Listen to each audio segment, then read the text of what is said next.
Magandang umaga mga katropa. Dito tayo sa Litran, Dasmariñas. At kukuha tayo ng update sa owner type jeep na to na binibenta ni boss. Ito ay EPJ type na owner. Yan po ang forma niya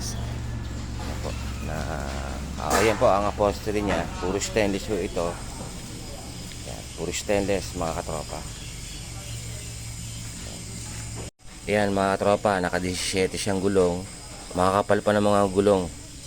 Naka 17 na naka mags. Yan, makakapal pa mga gulong. Yan ho ang likod niya mga katropa. Yan. Talagang original APJ. May pa ho, may hook. Ayan hook. Yan ho ang likod. Yan. Ito ho may trapal, kompleto ho ito.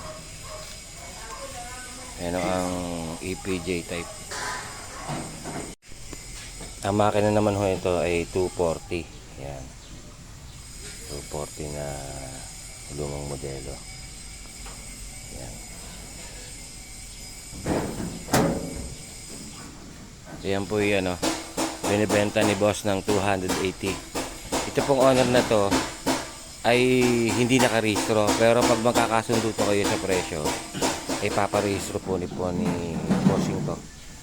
Ito po yung mga katropa 280 ang owner type jeep na to. Yung pong mga may hilig sa APJ, yan, pasyal po kayo sa lugar na to ni boss sa Litran for Dasmariñas, Cavite, sa Mango Village. Yan.